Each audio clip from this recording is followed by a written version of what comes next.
இறைவா எனக்கு துணையாக வந்தருளும்.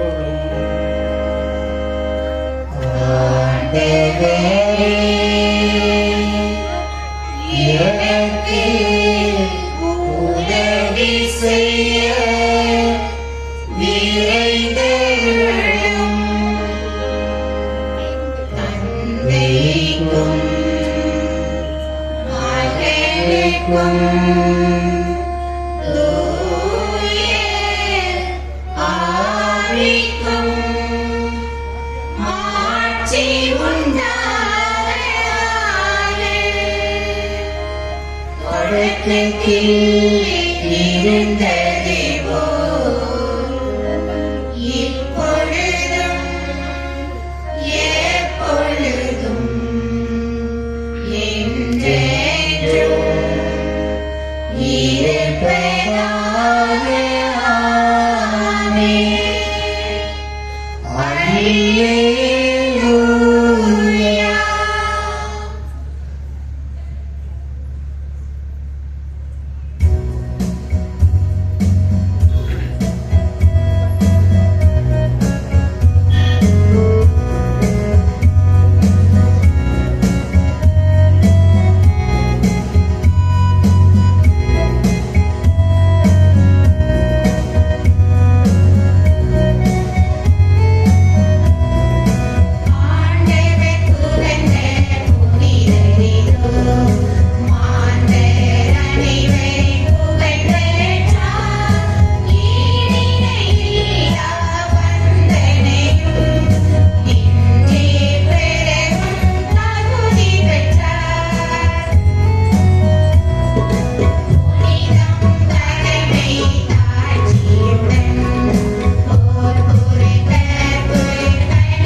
இறைவனுடைய புனிதர்களே, ஆண்டவரை வாழ்த்துங்கள்.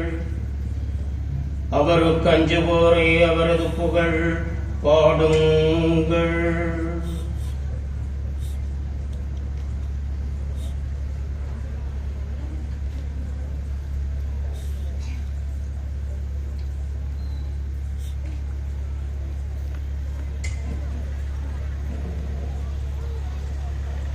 தீமை உன்னை அணுகாது, துன்பம் உன்னை தீண்டாது.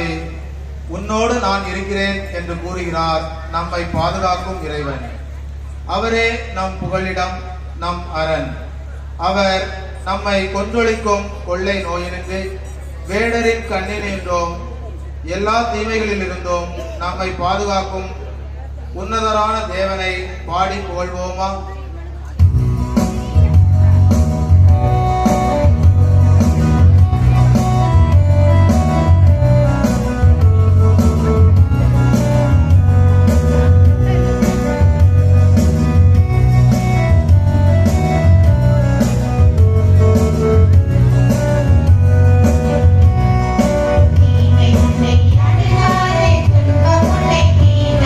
உன்னோடு நான் இருக்கின்றேன்.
இறைவனுடைய புனிதர்களை ஆண்டவரை வாழ்த்துங்கள்.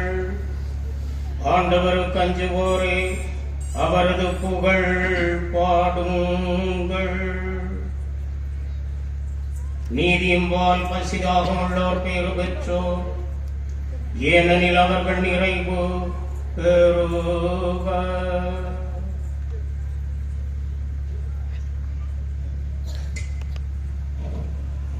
அன்பானவர்களே, இவ்வுலகில் தீயோர் சூழ்ந்து துன்பங்கள் நெருங்கும் போது இறைவா நீர் என்னை காத்துக்கொள்ளும்.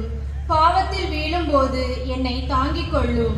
சோகங்கள் வாட்டும் போது என்னை பலப்படுத்தும். நாங்கள் தீமை மறந்து நன்மை செய்ய திடம் தாரும். ஆம் இறைவா, உம் ஒளியில் வாழ உம்மை நோக்கி அழைக்கின்றேன் என்று நம் உள்ளத்தின் ஏக்கங்களை நம் இறைவனிடம் பாடி சமர்ப்பிப்போம்.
தெய்வங்கள் வாட்டும்போது என்னை பிரதப்படுத்தும் பாவத்தில் வீழும்போது என்னை நீ தாங்கிக் கொள்ளும் சோகங்கள் வாட்டும்போது என்னை நீ பலப்படுத்தும் பாவங்கள் வீழும்போது என்னை நீ தாங்கிக் கொள்ளும் நன்மைகள் ஏற்க தீமைகள் களைய இடம் தாருமே நன்மைகள் ஏற்க தீமைகள் களைய இடம் தாருமே நீதி வாழ்ந்திட வாழ்ந்தார் நீதி வாழ்ந்திட வாழ்ந்தார் ஆண்டவரே உம்மை நோக்கி அழைக்கின்றேன் என் உள்ளம் உமக்காய் ஏங்குகிறதே ஆண்டவரே உம்மை நோக்கி அழைக்கின்றேன் என் உள்ளம் உமக்காய் ஏங்குகிறதே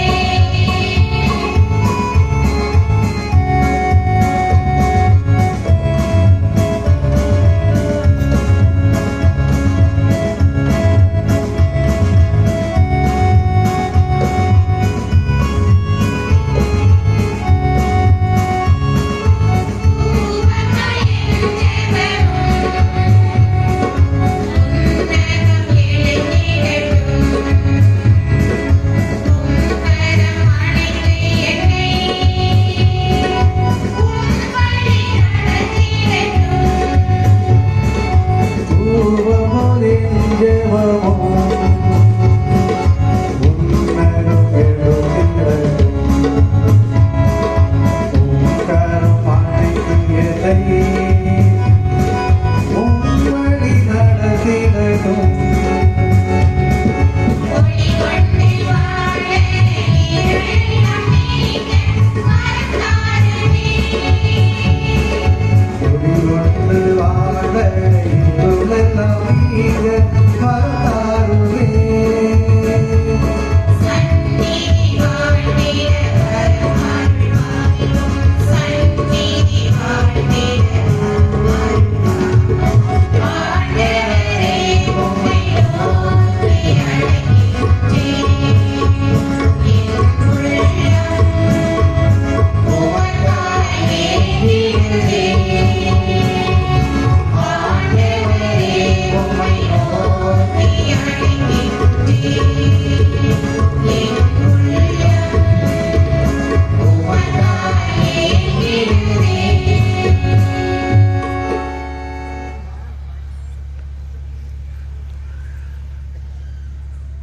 நீதியின் பால் பசிதாகமுள்ளோர் பெயர் பெற்றோர் ஏனெனில் அவர்கள் நிறைவு பெறுவர்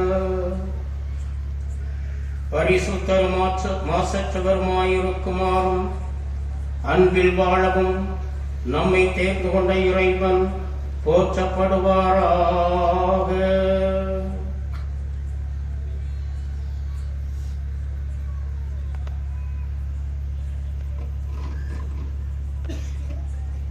இனிய இயேசு, உம்மில் நம்பிக்கை கொண்டால் எங்களை பாதுகாப்பீர். நம்மை படைத்த தேவன் கண் அயர்வதும் இல்லை, உறங்குவதும் இல்லை. நம்மை என்றென்றும் பாதுகாக்கின்றார்.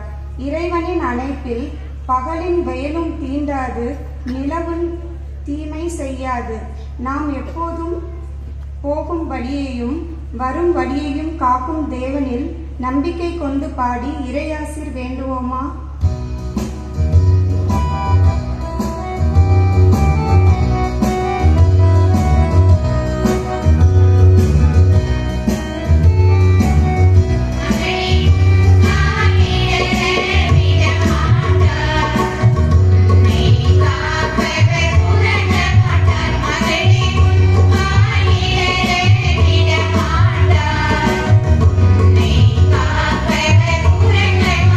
மகளே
பரிசுத்தரும் மாசற்றவருமாயிருக்குமாறும் அன்பில் வாழவும் நம்மை தேர்ந்து கொண்ட இறைவன் போற்றப்படுவாராக.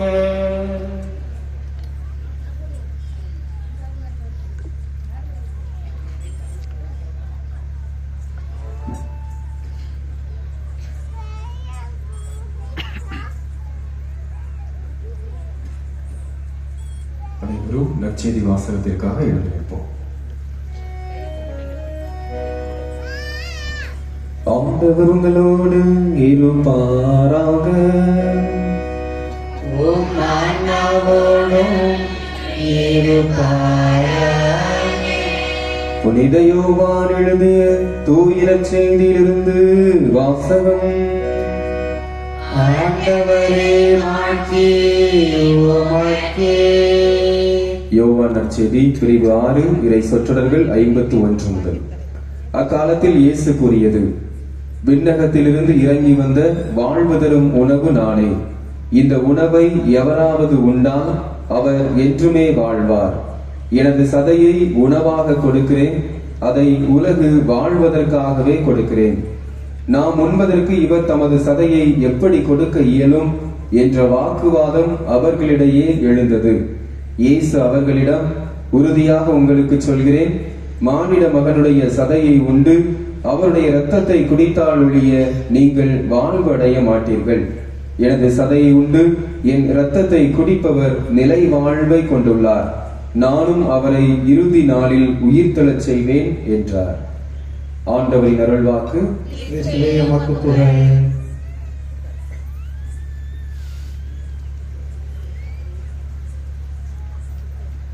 இயேசு கிறிஸ்துவில் நண்பர்கிறியவர்களே, உங்கள் அனைவருக்கும் உங்கள் பாதுகாவலர் புனித அந்தோனியாரின் திருவிழா நல்வாழ்த்துக்களை அன்போடு தெரிவித்துக் கொள்கின்றேன். தந்தையர்கள் சார்பாகவும் அருள் சகோதரிகள் சார்பாகவும் உங்கள் அனைவரின் சார்பாகவும் திருவிழா வாழ்த்துக்களை பரிமாறிக்கொள்வதில் பெருமகிழ்ச்சி அடைகின்றேன்.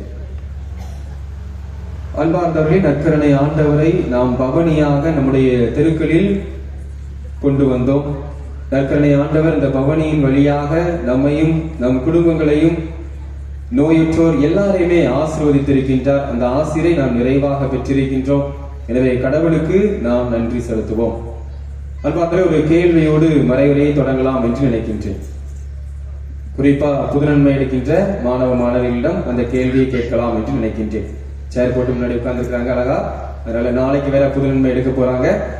அவர்கள் நன்றாக படித்திருக்கின்றார்களா எப்படின்னு ஒரு கேள்வி மூலமாக கேட்டு பார்ப்போம். ரொம்ப எளிதான கேள்விதான். நற்கருணை அப்படின்னா என்ன? நற்கருணை என்றால் என்ன? இதுதான் அந்த கேள்வி. சொல்லுங்க பார்ப்போம்.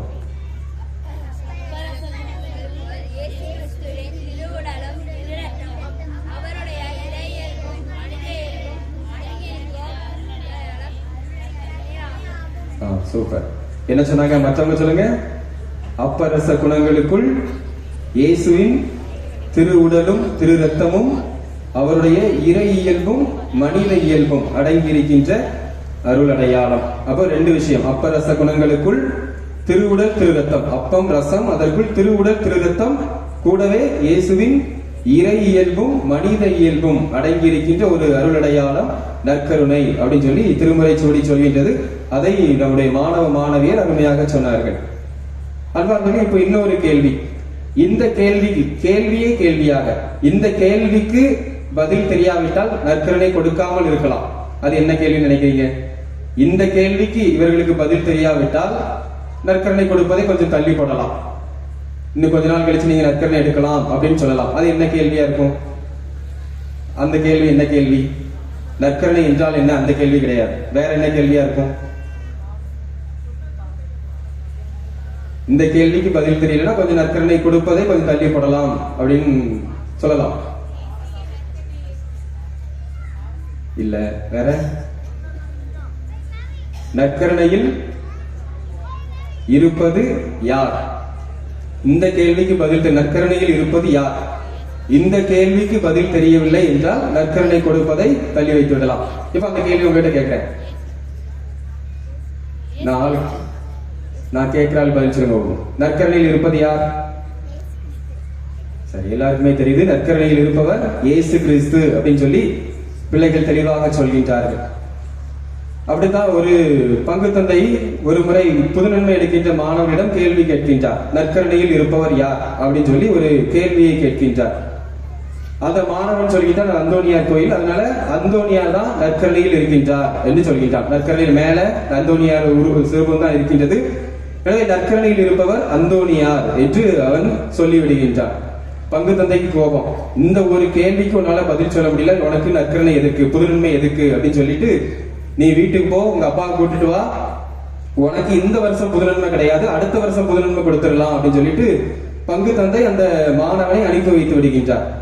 அந்த மாணவன் வீட்டுல போய் அப்பா கிட்ட போய் சொல்றான், அப்பா இந்த வருஷம் எனக்கு புதுநன்மை கிடையாதுன்னு சொல்லிட்டாங்க, ஒரு கேள்வி கேட்டாங்க, நான் பதில் சொல்லல, அதனால அடுத்த வருஷம் தான் புதுநன்மையா அப்படின்னு சொல்லி சொல்றான். உடனே அப்பாவுக்கு ரொம்ப வருத்தம், கொட்டுலாம் அடிக்க வாடகை கொடுத்தாச்சு, பிரியாணி செய்யறதுக்கு கொடுத்தாச்சு, போட்டோ எடுக்கிறதுக்கு ஆளை புக் பண்ணியாச்சு, இப்படி எல்லாமே செஞ்சாச்சு, பந்தல் கூட போட்டாச்சு, கட் அவுட் வச்சாச்சு, எல்லாமே வச்சாச்சு, இப்போ புதுநன்மை கிடையாதுன்னு சொல்றாங்களே அப்படின்னு சொல்லிட்டு ரொம்ப வருத்தம். இருந்தாலும் ஏதாவது கடைசியா ஒரு முயற்சி பண்ணி பார்த்துருவோம் அப்படின்னு சொல்லிட்டு பங்கு தந்தையிடம் அந்த தந்தை வருகின்றார். மகனை கூட்டிட்டு வரார். வந்து சொல்கின்றார், நான் என் மகனுக்கு சொல்லி கொடுத்து கூட்டிட்டு வரேன் அப்படின்னு சொல்லி சொல்கின்றார். சரி, இப்ப கூப்பிட்டு வாங்க, உங்க மகன் அந்தோனியான்னு சொல்றான், சரியா சொல்லி கொடுத்து கூட்டிட்டு வாங்க அப்படின்னு சொல்லி சொல்றார். அந்த தந்தை தன் மகனை தனியா கூப்பிட்டு போய் சொல்லி கொடுத்து கூப்பிட்டு வரார். வந்த உடனே மறுபடியும் பங்கு தந்தை கேட்கின்றார், இப்ப சொல்லு, நற்கரையில யார் இருக்கின்றார் அப்படின்னு சொல்லி கேட்கும் போது அவன் சொல்றான், பனிமய மாதா அப்படின்னு சொல்லி சொல்றான். பனிமய மாதான்னு சொல்றான். உடனே ஃபாதர் கூப்பிடுறாங்க, தந்தையை கூப்பிட்டு, என்னப்பா பனிமய மாதான்னு சொல்றான், இன்னும் கண்டிப்பா அவனுக்கு புதுநன்மை கிடையாது அப்படின்னு சொல்லி சொல்லும் போது அந்த தந்தை சொல்றாரு, அந்த பையனை 2 அடி அடிச்சுட்டு, நான் உனக்கு என்ன சொல்லி தந்தேன், பரலோக மாதான்னு சொல்லி தந்தேன், நீ என்ன பனிமய மாதான்னு சொல்லியிருக்கிற அப்படின்னு சொல்லி சொல்ற. அன்புகளே, இப்படிதான் வாழ்க்கையில் யதார்த்தமாக நடந்து கொண்டிருக்கின்றது. நற்கருணை என்பது என்ன, நற்கருணையின் மறைபொருள் என்ன என்பதை பல நேரங்களில் நாம் உணராமல் இருந்து கொண்டிருக்கின்றோம். நற்கருணைக்கு எந்த அளவுக்கு முக்கியத்துவம் கொடுக்க வேண்டும், எந்த அளவு இன்றியமையாதது என்பதை நாம் உணராமலே இருந்து கொண்டிருக்கின்றோம். இந்த கதையின் அடிப்படையில் பார்க்கும்போது 2 விதமான தவறுகள் இருக்கின்றன. முதல் தவறு என்ன, முதல் விஷயம் தவறாக நடந்தது என்னது, 2 மாதா, பனிமய மாதா வேற, பரலோக மாதா வேற அப்படின்னு நினைக்கிற ஆட்களும் இருக்கிறாங்க. இன்னைக்கு நம்ம கத்தோலிக்கர்களே அந்த மாதாவுக்கு சக்தி அதிகமா, இந்த மாதாவுக்கு சக்தி அதிகமா அப்படின்னு சொல்லக்கூடியவர்கள் இருக்கின்றார்கள். மாதா ஒரே மாதா தான் அப்படிங்கிறது கூட நிறைய பேருக்கு இன்னும் தெரியாமல் இருக்கிறது. அந்த அளவுக்கு தான் நாம் கத்தோலிக்கத்தை பின்பற்றி கொண்டிருக்கின்றோம். இரண்டாவது, நற்கருணையில் இயேசு கிறிஸ்து இருக்கின்றார், அவர் உண்மையிலே பிரசன்னமாக இருக்கின்றார் என்பதை நாம் பல நேரங்களில் உணராமல் இருக்கின்றோம். அந்த பயபக்தி இல்லாமல் நாம் இருந்து கொண்டிருக்கின்றோம் என்பதுதான் உண்மையாக இருக்கின்றது என்பதை நாம் இன்றைய நாளில் புரிந்து கொள்ள அழைக்கப்படுகின்றோம். அன்புக்குரியவர்களே, நற்கருணை கொண்டாட்டம், நற்கருணை கொண்டாடப்படுகின்றது கத்தோலிக்க திருச்சபை. மற்ற சபைகளில் கொண்டாடப்படுகின்றதா, வேற ஏதாவது பிரிந்த சபைகளில் நற்கருணை கொண்டாட்டம் இருக்கின்றதா, கேள்விப்பட்டிருக்கீங்களா? யாராவது போயிருக்கிறீங்களா? மற்ற சபையினர் கொண்டாடுவதை, நற்கருணை கொண்டாட்டத்தை பார்த்திருக்கின்றீர்களா, அங்க போயிருக்கிறீங்களா அப்படின்னு கேட்கிறேன். கொண்டாடுறாங்க இல்லையா? சில சபைகளில் கொண்டாடுகின்றார்கள், நற்கருணை கொண்டாடுகின்றார்கள். அவர்கள் அந்த அப்பத்தை எடுத்து, ரசத்தை எடுத்து, அந்த எழுந்தேற்ற வார்த்தைகளை சொல்லக்கூடிய அந்த செயல்பாடுகள் எல்லாமே நடக்கின்றன. ஆனா அவர்கள் கொண்டாடுகின்ற அந்த நற்கருணைக்கும் நாம் கொண்டாடுகின்ற அந்த நற்கருணைக்கும் வித்தியாசம் இருக்கின்றது. 2 வித்தியாசத்தை சொல்லலாம். முதல் வித்தியாசம் என்னவென்றால், அவர்கள் கொண்டாடுகின்ற நற்கருணை ஒரு நினைவு கொண்டாட்டம் என்று சொல்வார்கள். ஒரு நினைவு கொண்டாட்டம். இயேசு கிறிஸ்து நினைவு அப்படின்னு சொல்லி ஏதாவது சொன்னாரா? நற்கருணை பத்தி சொல்லலையா? சொன்னார், இதை என் நினைவாக செய்யுங்கள் அப்படின்னு சொல்லியிருக்கிறார். அப்ப இந்த வார்த்தையை எடுத்துக்கொண்டு அவர்கள் சொல்வார்கள், இயேசு கிறிஸ்து இதை என் நினைவாக செய்யுங்கள் என்று சொல்லி இருக்கின்றார். அப்ப ஒரு நினைவு கொண்டாட்டம், நம்ம ஒரு நினைவாகத்தான் கொண்டாடுகின்றோம். இது ஒரு உடல் மாதிரி, இரத்த மாதிரி, ஒரு மாதிரியாகத்தான் நாம் கொண்டாடுகின்றோமே தவிர இது உண்மையிலேயே உடல் கிடையாது, உண்மையிலே இரத்தம் கிடையாது என்று சொல்லக்கூடிய சபையினர் இருக்கின்றார்கள். அன்புக்குள்ளே, விவிலியத்தின் அடிப்படையில் நம்மால் அதற்கு பதில் கொடுக்க முடியும். இது சரி நினைக்கிறீங்களா? இந்த கொள்கை சரி நினைக்கிறீங்களா? மற்ற சபையினர் சொல்கின்றது இது ஒரு நினைவு கொண்டாட்டம் அப்படின்னு சொல்றது சரி நினைக்கிறீங்களா? இல்ல, இது உண்மையிலேயே இயேசுவின் உடல் ரத்தம் இல்லையா? எங்க பார்க்கிறோம்னா 1 கொரிந்தியர் 10ஆம் அதிகாரம் 16வது இறைவார்த்தையை வாசித்தோம் என்றால் தெளிவாக புரியும். 1 கொரிந்தியர் 10ஆம் அதிகாரம் 16வது இறைவார்த்தை. விவிலியம் வச்சிருக்கீங்களா? வச்சிருந்தா கொஞ்சம் வாசிங்க. கொரிந்தியர் முதல் திருமுகம் 10ஆம் அதிகாரம் 16வது இறைவார்த்தை. மைக்ல வாசிங்க.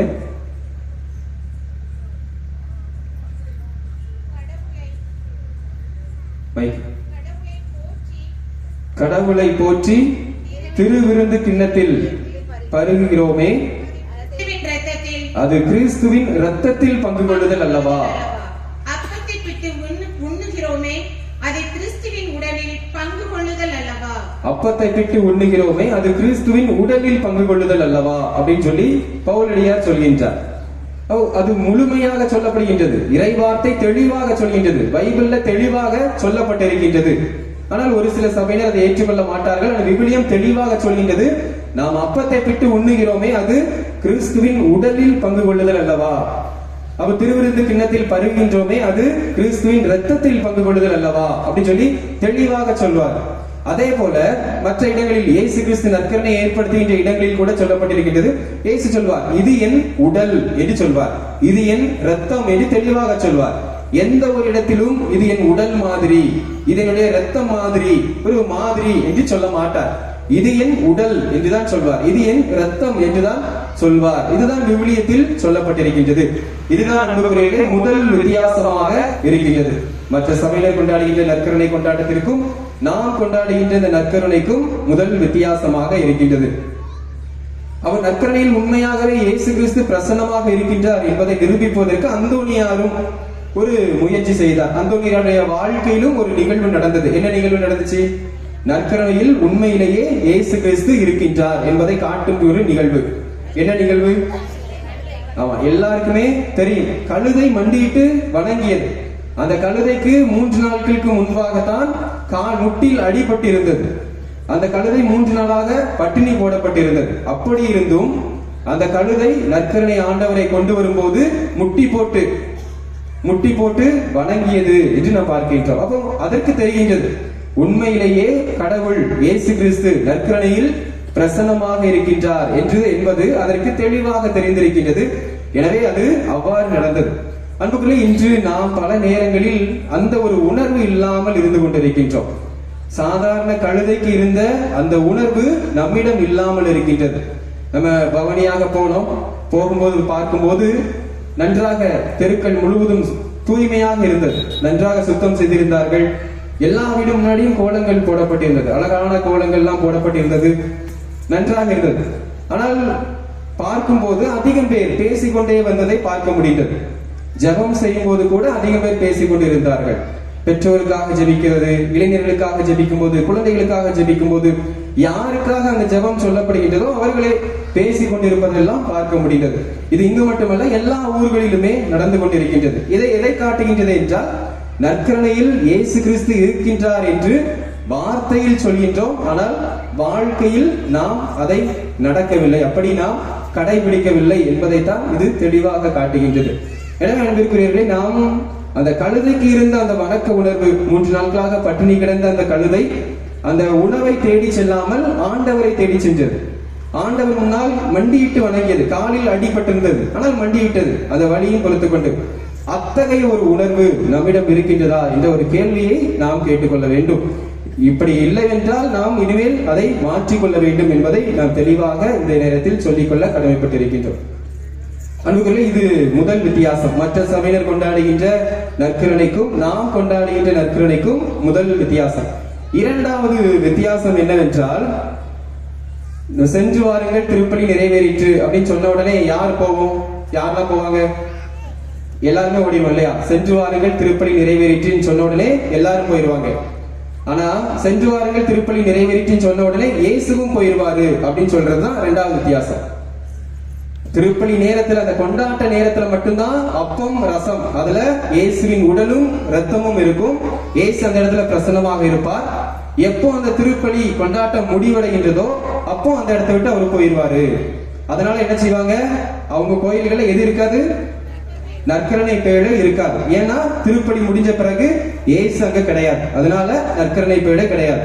ஆனா நம்ம கத்தோலிக்க திருச்சபையின் படி பார்க்கும்போது அங்க இயேசு கிறிஸ்து எப்போதுமே இருப்பார், அதனால நற்கருணை பேழையும் நாம் வைத்திருக்கின்றோம். இது ஒரு கொள்கை வித்தியாசம் இருக்கின்றது. அவர்கள் கொண்டாடுகின்ற அந்த நற்கருணைக்கும் நாம் கொண்டாடுகின்ற நற்கருணைக்கும் இது ஒரு வித்தியாசமாக இருக்கின்றது. இதை நம்ம ஒரு விவிலிய ஆதாரத்தின் மூலமாகவும் புரிந்து கொள்ளலாம். எப்போதுமே இயேசு கிறிஸ்து பிரசன்னமாக இருப்பார் அப்படிங்கிறதுக்கு விவிலியம் ஒரு இடத்தில் சான்று பகர்கின்றது. ரோமையர் திருமுகம் 11ஆம் அதிகாரம் 29வது இறைவார்த்தை. ரோமையர் திருமுகம் 11ஆம் அதிகாரம் 29வது இறைவார்த்தை வாசிங்க. ரோமையர் திருமுகம் 11ஆம் அதிகாரம் 29வது இறைவார்த்தை. கடவுள் தாம் விடுத்த அழைப்பையும் கொடுத்த அருள் கொடையையும் திரும்ப பெற்றுக் கொள்வதில்லை அப்படின்னு சொல்லப்பட்டிருக்கு. கடவுள் தாம் விடுத்த அழைப்பையும் கொடுத்த அருள் கொடையையும் திரும்ப பெற்றுக் கொள்வதில்லை. ஒருத்தருக்கு கடவுள் அழைப்பு கொடுக்கின்றார் என்றால் அந்த அழைப்பை திரும்ப பெற்றுக் கொள்ள மாட்டார். நம்ம பழைய ஏற்பாட்டில் பார்த்தோம்னா யோனா கடவுளிடமிருந்து தப்பிச்சு ஓடுகின்றார். அந்த அழைப்பு வேண்டாம், நினிவேக்கு போ சொன்ன அந்த அழைப்பு வேண்டாம், நான் அதை செய்ய மாட்டேன் என்று சொல்லி தப்பித்து ஓடுகின்றார். அந்த கடவுள் அவரை விடவில்லை. அந்த அழைப்புக்கு அவர்தான், நீர்தான் என்று சொல்லி யோனாவை தான் அனுப்புகின்றார். அது வெற்றிகரமாக நடந்து முடிகின்றது. அதே போல அருள் கொடையையும் கடவுள் திரும்ப பெற்றுக் கொள்வதில்லை அப்படின்னு சொல்லிதான் விவிலியம் சொல்கின்றது. நற்கருணை என்பது ஒரு அருள் அடையாளம் இல்லையா? திருமுழுக்கு, உறுதி பூசுதல், ஒப்புரவு, இப்படி இது எல்லாமே அருள் அடையாளங்கள், அருள் சாதனங்கள், அருள் கொடைகள். அப்ப அதுல ஒன்றுதான் நற்கருணை. அப்ப கடவுள் தாம் கொடுத்த அருள் கொடையை ஒருபோதும் திரும்ப பெற்றுக் கொள்வதில்லை. இயேசு கிறிஸ்து ஒரு முறை நற்கருணையில் வந்து விட்டார் என்றால் எப்போதுமே அவர் நற்கருணையில் இருக்கின்றார் என்பதுதான் கத்தோலிக்க திருச்சபை சொல்கின்றது. அதுதான் விவிலியமும் சொல்கின்றது என்பதை நாம் தெளிவாக புரிந்து கொள்ள வேண்டும். எனவே அன்பிற்குள்ளே இப்படி நற்கருணைக்கு உரிய அந்த முக்கியத்துவத்தை நாம் கொடுக்க வேண்டும். அதனுடைய உண்மை தன்மையை உணர்ந்து நாம் கொண்டாட வேண்டும். மூன்று விதமாக நாம் நற்கருணைக்கு சிறப்பு செய்யலாம். எப்படி என்றால், நற்கருணை வாங்குவதற்கு முன் நம்முடைய மனநிலை எப்படி இருக்க வேண்டும், நற்கருணை வாங்கும் பொழுது நம்முடைய மனநிலை எப்படி இருக்க வேண்டும், நற்கருணை வாங்கிய பிறகு நம்முடைய மனநிலை எப்படி இருக்க வேண்டும் என்பதை நம்முடைய வாழ்க்கைக்கு இன்று எடுத்துக்கொள்வோம். முதலில் நற்கருணை வாங்குவதற்கு முன்பாக என்ன மனநிலை இருக்க வேண்டும்? நற்கருணைக்கு வாங்குவதற்கு முன்பாக நாம் என்ன செய்ய வேண்டும்? நான் சொல்லல, விவிலியம் என்ன சொல்கின்றது என்று பார்ப்போம். 1 கொரிந்தியர் 11:27-28. கொரிந்தியர் முதல் திருமுகம் 11ஆம் அதிகாரம் 27-28 இறைவார்த்தைகள். கொரிந்தியர் முதல் திருமுகம் 11ஆம் அதிகாரம் 27-28 இறைவார்த்தைகள். நற்கருணை வாங்குவதற்கு முன்பாக நாம் என்ன செய்ய வேண்டும்? ஒவ்வொரு நாளுமே நாம் திருப்பலிக்கு வருகின்றோம். ஆனா என்ன செய்கின்றோம், என்ன செய்துவிட்டு நற்கருணை வாங்க வேண்டும் என்று அது தெளிவாக சொல்லப்பட்டிருக்கின்றது. சொல்லுங்க. ஆகவே எவராவது தகுதியற்ற நிலையில் இந்த அப்பத்தை உண்டால் அல்லது ஆண்டவரின் கிண்ணத்தில் பருகினால் அவர் ஆண்டவரின் உடலுக்கும் இரத்தத்திற்கும் எதிராக குற்றம் புரிகிறார். எனவே ஒவ்வொருவரும் தம்மையே சோதித்தறிந்த பின்பே இந்த அப்பத்தை உண்டு கிண்ணத்தில் பருக வேண்டும். எனவே தம்மையே சோதித்தறிந்த பின்பே ஒவ்வொருவரும் இந்த அப்பத்தை உண்டு கிண்ணத்தில் இருந்து பருக வேண்டும். அப்படிதான் இறைவார்த்தை சொல்கின்றது. ஒவ்வொருவரும் தம்மையை சோதித்த பின்புதான் நற்கருணை விருந்தில் கலந்து கொள்ள வேண்டும், நற்கருணையை பெற வேண்டும். அதற்காக தான் புதுநன்மை அடைக்கின்ற பிள்ளைகளுக்கு அதற்கு முன்பாக முந்தின நாள் அவர்களுக்கு பாவ சங்கீர்த்தனம் கொடுக்கப்படுகின்றது, முதலாக கொடுக்கப்படுகின்றது. இது ஒரு தொடர் நிகழ்வாக இருக்க வேண்டும். ஒவ்வொரு நாளுமே இது நடைபெற வேண்டும். நற்கருணை பெறுவதற்கு முன்பாக நாம் இந்த சரியான விதத்தில் நம்மை நாமே சோதித்தறிந்து நம்முடைய பாவங்களுக்கு மன்னிப்பு கேட்ட பிறகே நற்கருணையை பெற்றுக்கொள்ள வேண்டும். அதற்கு ஒரு தயாரிப்பாகத்தான் திருப்பலியின் தொடக்கத்தில் கூட ஒரு நிகழ்வு இருக்கும். பாவ துயர் செயல் என்ற ஒரு நிகழ்வு இருக்கும். எல்லாம் வல்ல இறைவனிடமும் சொல்லி நம்முடைய பாவங்களை அந்த இடத்தில் நினைவு கூர்ந்து ஒரு மன வருத்தப்படுகின்றோம். அப்ப அந்த நற்கருணை பெறுவதற்கு நாம் தகுதியாக இருக்க வேண்டும் என்பதற்காக தான் அதுவும் கொடுக்கப்படுகின்றது. இது எல்லா நாளுமே நடைபெற வேண்டும். நற்கருணை பெறுவதற்கு முன்பாக நம்மை நாமே சோதித்தறிந்து நற்கருணை வாங்க வேண்டும். இப்படி சோதித்து அறியாமல் தகுதியற்ற முறையில் நற்கருணை வாங்கினால் என்ன நடக்கும்? அதையும் விவிலியம் சொல்கின்றது. 1 கொரிந்தியர் 11:29-30 அடுத்த வசனங்கள் தான். இப்ப வாசிச்சதுக்கு அடுத்த வசனங்கள். உடல் என உணராமல் உண்டு பருகுபவர் தம்மீது தண்டனை தீர்ப்பையே வருவித்துக் கொள்கிறார். இதனால் தானே உங்களில் பலர் வலுவற்றோராயும் உடல் நலமற்றோராயும் இருக்கின்றார், மற்றும் பலர் இறந்து விட்டனர். இன்னைக்கு நற்கருணைக்கு எதிராக நடைபெறுகின்ற இந்த அவமரியாதைகள் அதிகமாக நடந்து கொண்டே இருக்கின்றது. கடவுளின் உடல், இயேசுவின் உடல் என்பதை உணராமலேயே இன்று நற்கருணையை வாங்கி கொண்டிருக்கின்றோம்.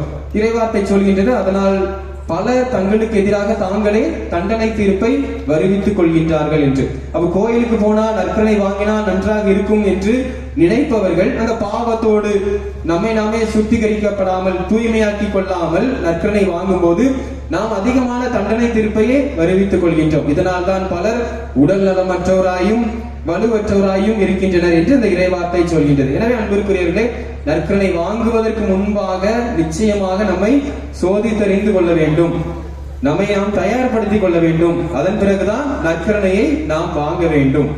இரண்டாவது அன்புக்குரியவர்களே, நற்கருணை வாங்கும் போது, நற்கருணையை கைகளில் வாங்கும் போது என்ன மனநிலை இருக்க வேண்டும் என்றால் நன்றி மனநிலை இருக்க வேண்டும். நற்கருணை அப்படின்னாலே நன்றி என்பதுதான் அர்த்தம். நன்மை, நன்றி என்பதுதான் அதனுடைய பொருளாக இருக்கின்றது. இயேசு கிறிஸ்து நற்கருணையை ஏற்படுத்தும் போது அப்பத்தை எடுத்து நன்றி செலுத்தி, அதே போல ரசம் நிறைந்த கிண்ணத்தை எடுத்து நன்றி செலுத்தி அப்படின்னு சொல்லிதான் இறைவார்த்தை வருகின்றது. நற்கருணை என்பது நன்றியினால் உருவான ஒன்று. அப்ப நற்கருணை வாங்கும் போது, அந்த நேரத்தில் நற்கருணை உருவாகும் போது நன்றி செலுத்தப்பட்டது. நற்கருணை வாங்கும் போதும் அந்த நன்றி நிறைந்த உள்ளத்தோடு தான் நாம் நற்கருணையை வாங்க வேண்டும். நற்கருணை மட்டுமல்ல, நம் சாப்பிடுகின்ற எந்த உணவாக இருந்தாலும் சரி, கடவுளுக்கு நன்றி செலுத்தி தான் உட்கொள்ள வேண்டும். கடவுளுக்கு நன்றி செலுத்திய பிறகு நாம் அதை உட்கொள்ள வேண்டும். விவிலியத்தின் அடிப்படையில் பார்க்கும்போது சில உணவுப் பொருட்கள் சாப்பிடக்கூடாது அப்படின்னு சொல்லி சொல்லப்பட்டிருக்கு. என்ன உணவுப் பொருட்கள் எல்லாம் சாப்பிடக்கூடாது? தீட்டுன்னு சொல்லப்பட்டிருக்கு. என்ன உணவுப் பொருட்கள் எல்லாம் தெரியுமோ அவங்க ரெண்டு சொல்லுங்க வைப்போம். பைபிள்ல இந்த உணவுப் பொருட்கள்லாம் நீங்க சாப்பிடக்கூடாது, இது தீட்டுன்னு சொல்லப்பட்டிருக்கு. என்ன உணவுப் பொருட்கள்? ரத்தம். சரி. அடுத்து வேற? காகமா? சரி. எது? பூனையா? பன்றி. வேற?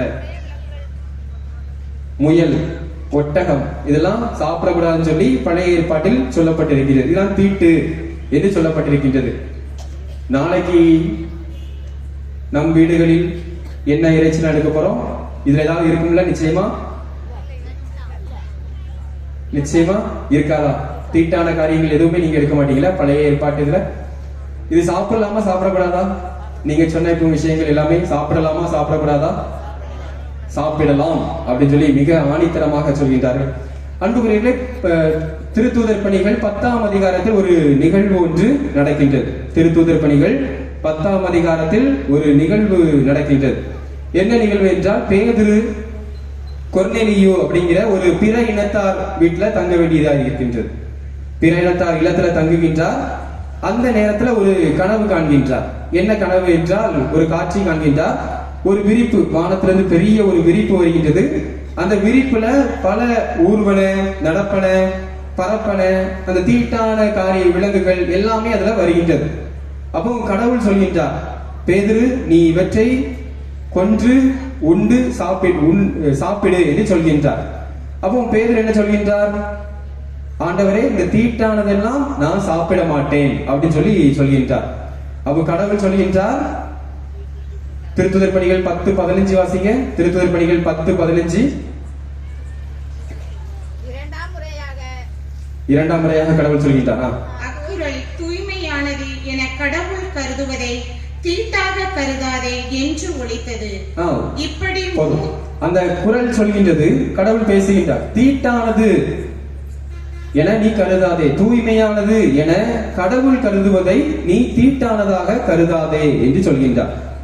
இன்று நம்முடைய மனம்தான், நம்முடைய மனிதர்கள் தான் தீட்டு தூய்மை என்று நாம் உருவாக்கி கொண்டிருக்கின்றோம். ஆனால் கடவுளின் பார்வையில் அவை தீட்டு அல்ல என்பதுதான் புதிய ஏற்பாட்டில் திருத்துதர் பணிகள் இந்த பகுதி நமக்கு சொல்லித் தருகின்ற ஒன்றாக இருக்கின்றது. இன்னொரு இறைவார்த்தையும் சுட்டிக்காட்டலாம் என்று நினைக்கின்றேன். மார்க் 7:19. மார்க் நற்செய்தி 7ஆம் அதிகாரம் 19வது இறைவார்த்தை. அதிலும் எந்தெந்த உணவுப் பொருட்கள் தீட்டற்றது என்பது பற்றி ஒரு பிரச்சனை வரும்போது அதில் சொல்லப்படுகின்றது. சொல்லுங்க. ஏனென்றால் அது அவர்களுடைய உள்ளத்தில் நுழையாமல் வயிற்றுக்கு சென்று கழிப்பிடத்திற்கு போய்விடுகிறது.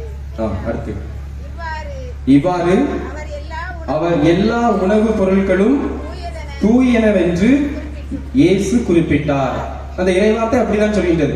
இவ்வாறு எல்லா உணவுப் பொருட்களும் தூயனவென்று இயேசு குறிப்பிட்டார் அப்படின்னு சொன்னா மார்க் 7:19 சொல்கின்றது. அன்புகளே, எல்லா வகை உணவுப் பொருட்களுமே நன்றுதான். தூய்மை தீட்டு என்பது கிடையாது. யாருடைய உடலுக்கு எது ஒத்துக்கொள்கிறதோ ஏற்றுக்கொள்ளப்படுகின்றதோ அந்த உணவுகளை சாப்பிடலாம். ஒவ்வாமை இருந்தது என்றால் அதை நாம் உண்பதை தவிர்க்க வேண்டும். ஆனால் எப்படி உண்ண வேண்டும் என்றால் அதுக்கு மட்டும் ரோமையர் 14:6 சொல்கின்றது, எல்லா வகை உணவையும் உண்போர் கடவுளுக்கு நன்றி செலுத்தி உண்பதால் ஆண்டவருக்காகவே உண்கின்றனர் என்று சொல்கின்றது. பொதுவாக ஒரு உணவை உண்ணும் போது நாம் கடவுளுக்கு நன்றி செலுத்தி உண்ண வேண்டும். இதுதான் இந்த இடத்தில் முக்கியத்துவம் பெறுகின்றது. நன்றி செலுத்துதல் தான் முக்கியத்துவம் பெறுகின்றது. நன்றி செலுத்துதல் தான் நாம் உண்கின்ற உணவை தூய்மைப்படுத்துகின்றது. நற்கருணையும் நன்றி செலுத்திதான், நன்றி உணர்வோடு தான் நாம் உண்ண வேண்டும். அதே போல மற்ற உணவுகளையும் நன்றி செலுத்திதான் உண்ண வேண்டும். எனவே இந்த உலகத்தில் எந்த உணவுப் பொருட்களும் தீட்டல்ல. நாம் நன்றி செலுத்தி உண்ணும் போது அவை தூய்மையாக இருக்கின்றன. மூன்றாவது அன்புக்குரியவர்களே, நற்கருணை வாங்கிய பிறகு நாம் என்ன செய்ய வேண்டும்? நற்கருணையை இயேசு கிறிஸ்து கொடுக்கின்றார். கொடுக்கும் போது ஒருவர் பெறுகின்றார், அவர் தீயது செய்கின்றார். யார் அது? நற்கருணையை இயேசு ஒருவருக்கு கொடுக்கின்றார், அவர் வெளியே போய் தீமை செய்கின்றார். யாரா இருக்கும்? யூதாஸ் இல்லையா? அவர் நற்கருணை வாங்கி எல்லாருமே நன்மையை செய்கின்றார்கள் என்று சொல்ல முடியாது. தீமை மனதில் நினைத்திருக்கும் போது தீமை செய்கின்றார்கள். இந்த யூதாசு தீமையை நினைத்திருந்தான், வெளியே போய் தீமை தான் செய்கின்றான். ஆனால் அதற்கு மாற்றாக நாம் நன்மை செய்ய வேண்டும். நற்கருணைக்கு நன்மை என்ற பெயரை கொடுத்திருக்கின்றோம். அப்போ நாம் நன்மையாக மாற வேண்டும், நாம் நற்கருணையாக மாற வேண்டும், மற்றவர்களுக்கு நன்மை செய்ய வேண்டும். அப்போ அந்த நாளில் நாம் இன்று காலை நற்கருணை வாங்கி இருக்கின்றேன். எனவே நற்கருணை வாங்கி நாவினால் கெட்ட வார்த்தைகள் பேச மாட்டேன். ஆண்டவர் இயேசு எனக்குள் இருக்கின்றார், நான் தீமை எதுவும் செய்ய மாட்டேன் என்ற அந்த உணர்வு நிச்சயமாக நம்மிடம் இருக்க வேண்டும். எனவே இந்த காரியங்களை நாம் உள்வாங்கிக் கொள்வோம். நற்கருணை விழாவை நாம் இன்று கொண்டாடுகின்றோம். நற்கருணையை பவனியாக எடுத்து வந்தோம். இன்று நடுநயாகமாக அவர் வீற்றிருக்கின்றார். அவரை மையமாக வைத்து நாம் சிந்தித்துக் கொண்டிருக்கின்றோம்.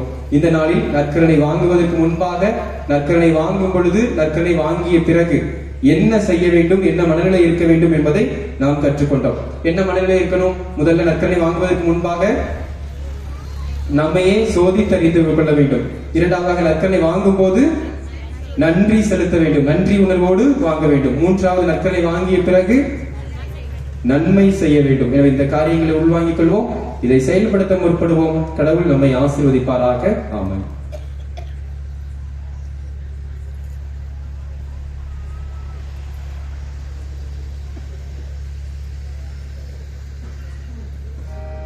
மரியன்னையின் பாடலுக்காக அனைவரும் எழுந்து நிற்போம்.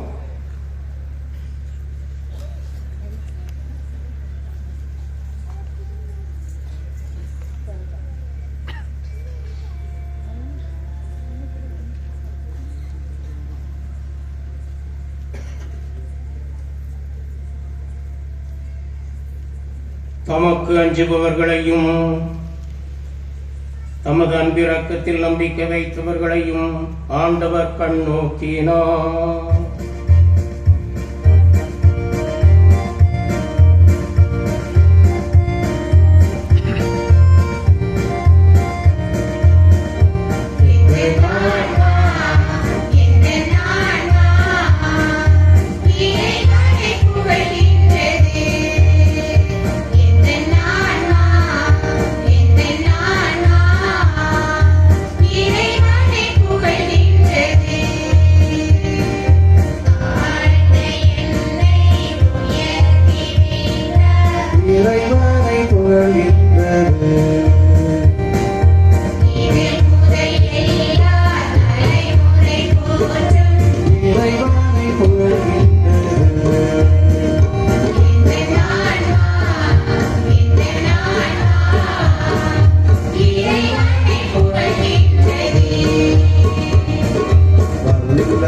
எனக்கு அருள் புரிந்தார்.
தமக்கு அஞ்சுபவர்களையும் தமது அன்பிரக்கத்தில் நம்பிக்கை வைத்தவர்களையும் ஆண்டவர் கண்ணோக்கினார். புனித அந்தோணியாரின் பரிந்துரையாலும் முன்மாதிரியாலும் நாம் புனிதத்தை நாடவும் நற்பொருளை அருட்சாதனத்தில் நாம் நிறைவு பெற்று நன்றியுடையவர்களாகவும் நன்மை செய்வர்களாகவும் வாழ்க்கையில் நாம் நிறைந்து அமைந்திருக்க இறைவன் நம்மை ஆசீர்வதித்துள்ளபடியாக தந்தையாம் இறைவனிடம் நம்பிக்கையோடு மன்றாடுவோம்.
தனிப்பட்ட கருத்துகளுக்காக சிறிது நேரம் அமைதியாக நம்பிக்கையோடு மன்றாடுவோம்.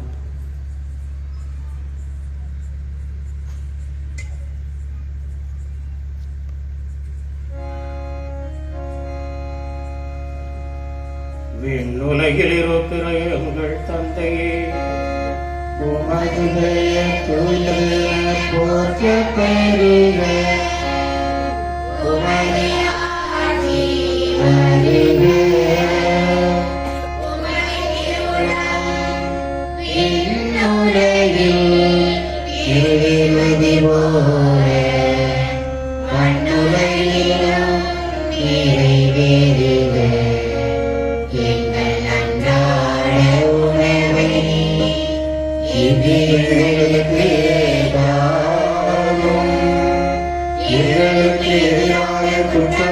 செய்வோரை நாங்கள் மன்னிப்பது போல எங்கள் குற்றங்களை மன்னியும். எங்களை சோதனைக்கு உட்படுத்தாதேயும். தீமையிலிருந்து எங்களை விடுவித்தருளும். மன்றாடுவோமாக. என்றென்றும் உள்ள எல்லாம் வல்ல இறைவா, புனித அந்தோணியாரை தலை சிறந்த போதகராகவும் எங்கள் தேவைகளில் பரிந்து பேசுபவராகவும் உமக்களாகி எங்களுக்கு வழங்கியுள்ளீரே. அதனால் அவரது உதவியால் நாங்கள் கிறிஸ்துவ வாழ்வு நெறிகளை கடைபிடிக்கவும் எங்களுக்கு நேரிடும் இன்னல்களில் எல்லாம் உமது உதவியை கண்டுணரவும் செய்வீராக. எங்கள் ஆண்டவராகிய கிறிஸ்து வழியாக உம்மை மன்றாடுகிறோம்.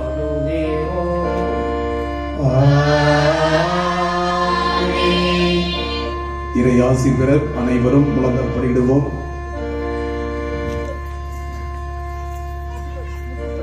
ஆண்டவர் நம்மை ஆசீர்வதித்து எல்லா தீங்குகளினின்று பாதுகாத்து முடிவில்லா வாழ்வுக்கு நம்மை அழைத்து செல்வாராக.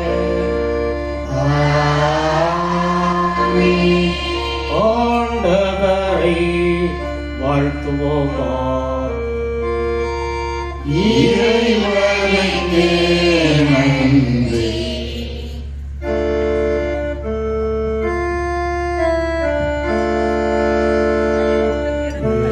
தேவனே,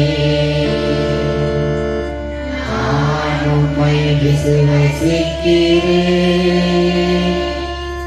நான் உம்மை ஆராதிக்கிறேன். நான் உம்மை நம்புகிறேன். நான் உம்மை நேசிக்கிறேன். உம்மை விசுவசியாதவர்க்காகவும்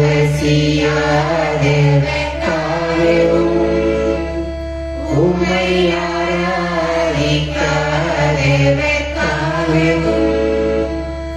உம்மை நம்பாதவர்க்காகவும் உம்மை நேசியாதவர்க்காகவும்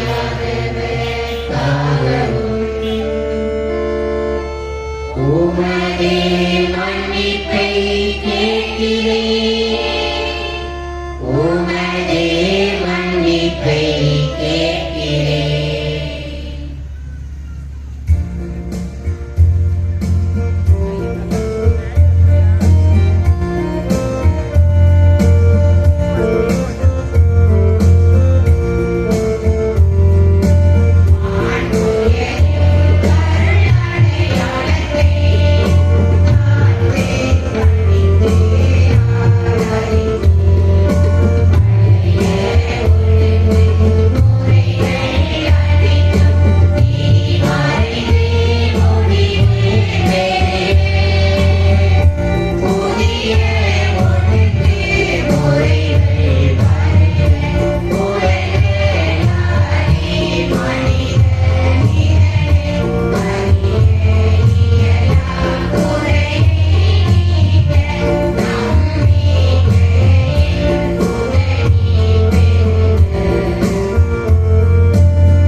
இறைவா, இந்த வியப்புக்குரிய திருவருட்சாதனத்திலே உம்முடைய திருப்பாடுகளின் நினைவை எங்களுக்கு விட்டு சென்றீர். உமது திருவுடல் திரு ரத்தம் இவற்றின் மறைபொருளை வணங்கும் நாங்கள் உம்மைப்பின் பலனை இடைவிடாமல் அனுபவிக்க அருள் புரியுமாறு உம்மை மன்றாடுகிறோம். என்றென்றும் வாழ்ந்தாட்சி செய்கின்றவர் நீரே.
அனைவரும் 5 நிமிடங்கள் அப்படி அமர வேண்டும் என்று அன்போடு கேட்டுக்கொள்கிறேன்.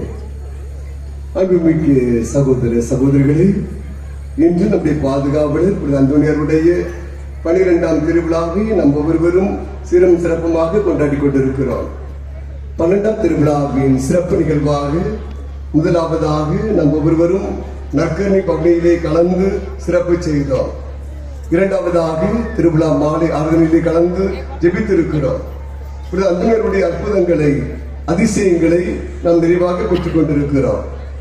இந்த நாளிலே இங்கே வருகை தந்து நற்கருணை பவனிக்கும் திருவிழா மாலை ஆராதனைக்கும் தலைமை தாங்கி சிறப்பு செய்தவர் பேரருள் தந்தை சத்தியநேசன் அடிகளார் அவர்கள்.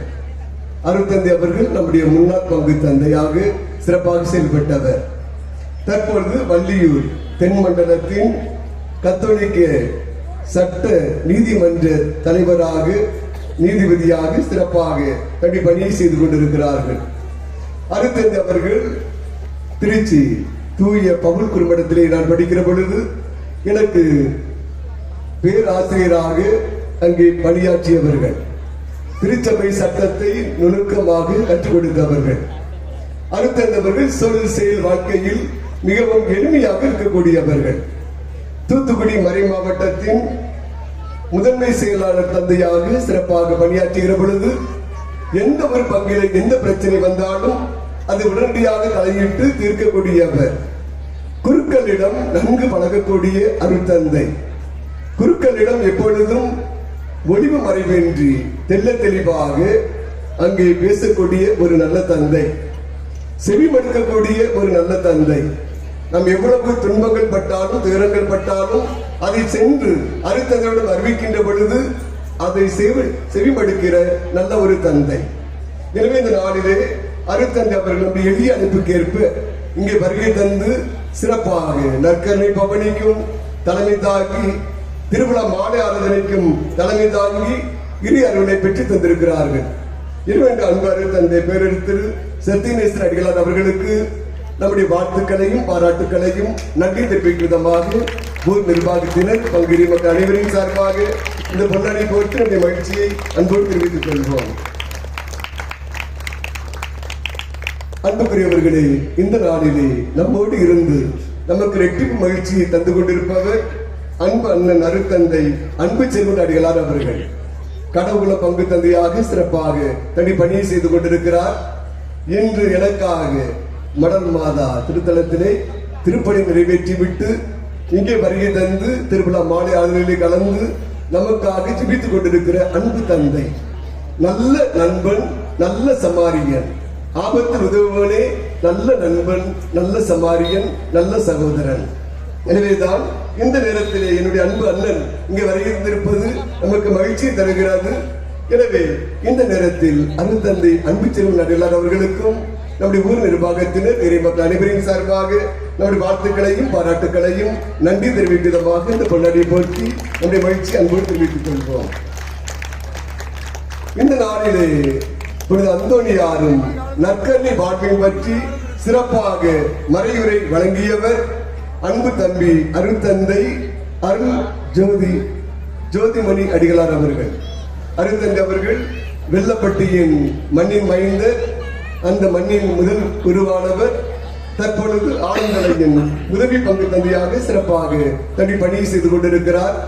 சிறந்த ஒரு மறையுரையாளர், சிறந்த ஒரு சிந்தனையாளர்.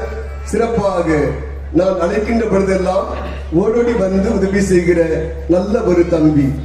இந்த நாளிலும் என்னுடைய விசுவாசபுரத்திற்கு வர வேண்டும், நற்கருணை பவனிக்கு திருவிழா மாலை ஆர்தனையிலே மறைவுரை ஆற்ற வேண்டும் என்று தலைப்பை கொடுத்த பொழுது சிறப்பாக தயாரித்து நம்முடைய வேதத்தின்படி நற்கருணை பற்றி என்ன சொல்கிறது என்பதை சொல்லி நாம் ஒவ்வொருவரும் நல்ல பரிசோதனையோடு தூய உள்ளத்தோடு நற்கருணை உணவை உட்கொள்ள வேண்டும்.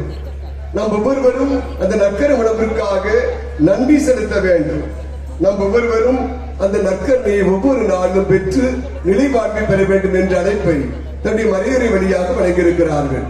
என்ற அன்பரு தந்தை சிறப்பான மறையுரை வழங்கியிருக்கிற அவர்களுக்கு நம்முடைய ஊர் நிர்வாகத்தினர் பங்கேறி மக்கள் அனைவரின் சார்பாக நம்முடைய வாழ்த்துக்களையும் பாராட்டுகளையும் நன்றி தெரிவிக்கும் விதமாக இந்த பொன்னாடியை போற்றி நம்முடைய மகிழ்ச்சி அன்போடு தெரிவித்துக் கொள்வோம். அன்புக்குரியவர்களே, நம்முடைய புதுநன்மை பெறுகின்ற சிறுவர் சிறுமியர்களுக்கு புதுநன்மை பயிற்சி கொடுத்து சிறப்பாக வழிநடத்திக் கொண்டிருப்பவர்கள் நம்முடைய அருட் சகோதரி விமலா அவர்களும் அருட் சகோதரி லூர்து அவர்களும் இந்த நாளிலே இந்த பீடத்தை அலங்காரம் செய்வது, பூக்களை வைப்பது போன்ற எல்லா பணிகளையும் செய்து நமக்காக எல்லா ஏற்பாடு செய்து தந்திருக்கக்கூடிய அருட் சகோதரி விமலா அவர்களுக்கும் அருட் சகோதரி லூர்து அவர்களுக்கும் நம்முடைய ஊர் நிர்வாகத்தினர் பங்கேறி மக்கள் அனைவரின் சார்பாக பொன்னாடி போட்டு நம்முடைய மகிழ்ச்சியை அன்போடு தெரிவித்துக் கொள்வோம்.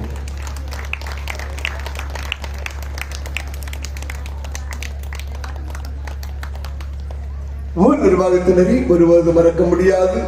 இந்த நாட்டிலே நற்கருணை பவனிக்காக சோதனைக்காக ஏற்பாடு செய்து எல்லாவது ஏற்பாடு செய்து தந்திருக்கிற ஊர் நிர்வாக தலைவர், செயலாளர், பொருளாளர், ஊர் நிர்வாக உறுப்பினர் ஒவ்வொருவருக்கும் இந்த வாழ்த்துக்களையும் பாராட்டுகளையும் நன்றியையும் அன்போடு தெரிவித்துக் கொள்கிறேன். நம்முடைய தெரு இறை மக்கள் எல்லா தெருக்களையும் சுத்தமாக வைத்திருந்தீர்கள். கோலம் போட்டு வண்ணமாக காட்சியளித்தது.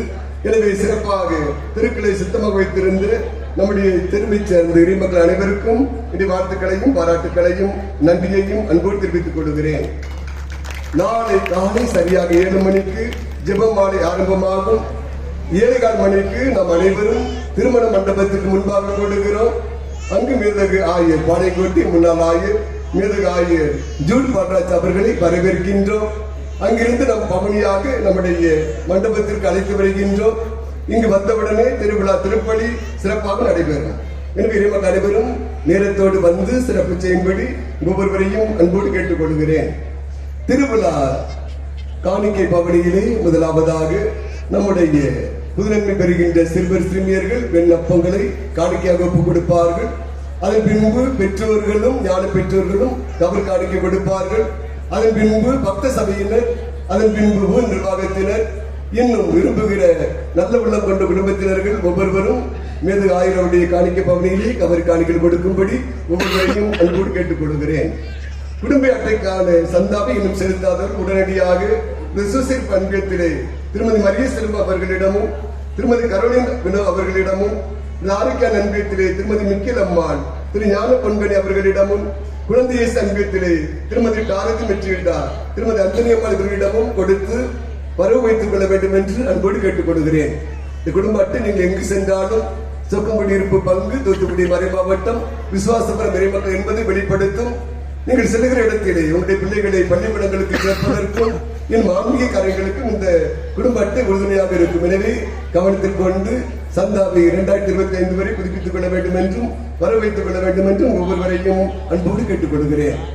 நாளை காலை 10 மணிக்கு நம்முடைய ஆலயத்தில் வைத்து குழந்தைகளுக்கு ஞானஸ்தானம் கொடுக்கப்படும். எனவே திருமணக்கு பதிவு சீட்டை பெற்றிருக்கிற பெற்றோர்கள் குழந்தைகளை தயார் நிலையில் வைத்திருக்கும்படி அன்போடு கேட்டுக் கொள்கிறேன். நாளை காலை 11 மணியிலிருந்து ஒவ்வொரு வீடாக சந்தித்து மந்திரித்து மிச ஞாயிறு காலண்டர் கொடுத்து மிச ஞாயிறு கவர் காணிக்கைகள் பெறப்படும். எனவே சென்ற ஆண்டை போல இந்த ஆண்டும் நம்முடைய இறைமக்கள் அனைவரும் மிச ஞாயிறு கவர் காணிக்கைகள் தாராள உள்ளத்தோடு செலுத்தும்படி அன்போடு கேட்டுக் கொள்கிறேன். இந்த காணிக்கைகள் நம்முடைய மறை மாவட்டத்திற்கு அனுப்பி வைக்கப்படும் என்பதையும் மேலான கவனத்திற்கு தெரிவித்துக் கொள்கின்றேன். அன்புக்குரியவர்களே, இந்த திருவழிபாடு முடிந்தவுடன் உங்களுக்காக இரவு உணவு தயாராக இருக்கிறது. அதுபோல காலை உணவும் உங்களுக்காக திருவிழா திருப்பணி முடிந்தவுடனே கொடுக்கப்படும் என்பதையும் அன்போடு தெரிவித்துக் கொள்கின்றேன். அன்புக்குரிய ஒரு அறிவிப்பு, ஒரு கீச்செயின் ஒத்துச்செயலானது கண்டுபிடிக்கப்பட்டிருக்கிறது. தோப்பு விலை விண்ணேற்பு ஆலயம் அந்த டாலர் பரலமாதனுடைய டாலர் வைக்கப்பட்டிருக்கிறது. யாராவது இந்த கீச்செயினை தடுத்திருந்தால் என்கிட்ட வந்து பெற்றுக் கொள்ளும்படி அன்போடு கேட்டுக் கொள்கிறேன். 1ஆம் திருவிழா முதல் இன்று வரை உழைத்த பங்கு தந்தை அவர்களுக்கு நமது ஊர் மக்கள் சார்பாக இந்த பொன்னாடையை பொருத்துகிறோம்.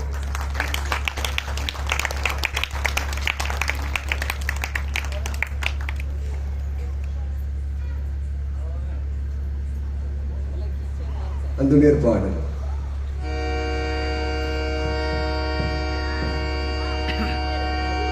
அந்தோனியாரே உம்மை நாடினோரை கைவிட மாட்டீரே.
பாடுகிறோம்,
தந்தை மகன் தூயாவின் பெயராலே ஆமென்.